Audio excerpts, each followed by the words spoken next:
હવે આપણા સમાજનું એક મોટું વાચિંત્ર છે આપણા હાથમાં, ખબર ને? તો વાળો મુઠ્ઠી.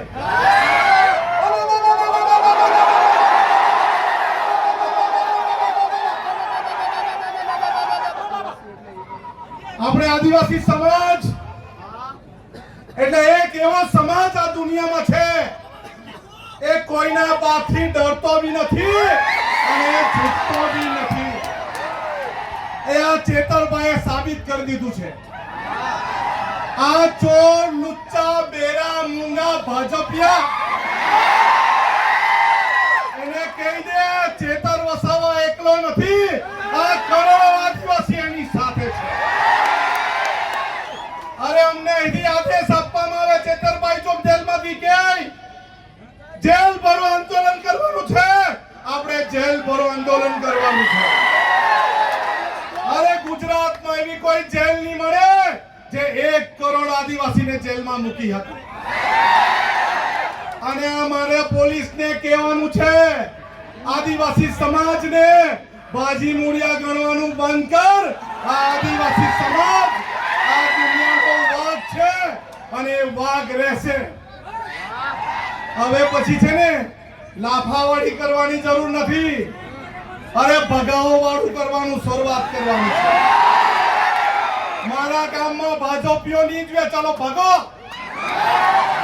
અરે જંગલ ખાતાવાળા ને બહુ તુમાખી આવી ગયેલી હોય ને, અમારા વિસ્તારમાં પ્લાન્ટેશન નથી કરવા દેતા, આવીને બતાવજો અમારા વિસ્તારમાં. અરે આદિવાસી સમાજ એક દિવસ ડેરીમાં દૂધ ભરવાનું બંધ કરે ને તો આ બધા ભાજપીઓને ચા પીવાની બી નહીં મળે.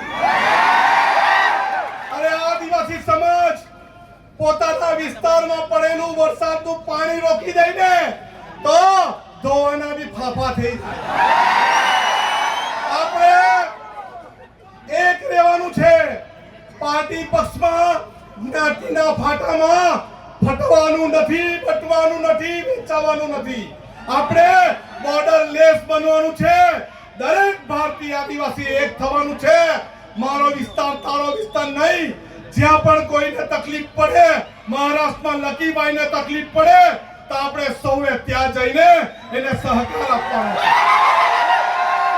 આપણા વિસ્તારના દરેક લોકોને મારી અપીલ છે કે આ વર્ષાબેન એના કુટુંબની જવાબદારી એક ભાઈ તરીકે આપણી છે કે નહીં? છે કે નહીં? અને પોલીસ વાળા, અહીંના પોલીસ વાળાને બી કહેવા માંગુ છું, તમારામાં તાકાત હોય ને આવનારા દિવસમાં જેલ ભરો આંદોલન કરવાના, ત્યારે અમને અટકાવજો. અમે લડવા તૈયાર છે. અમે લડવા બી તૈયાર છે, મરવા બી તૈયાર છે, પણ ઝૂકવા તૈયાર નથી. આપણે કદી ઝૂક્યા નથી અને ઝૂકશું પણ નથી. દરેક હાથ ઊંચો કરીને કેવું, આપણે સૌ હાથ ઊંચો કરીને કેવું બધા, આપણે સૌ ચેતરભાઈના સમર્થનમાં છે. આ સરકાર નહીં સમજે.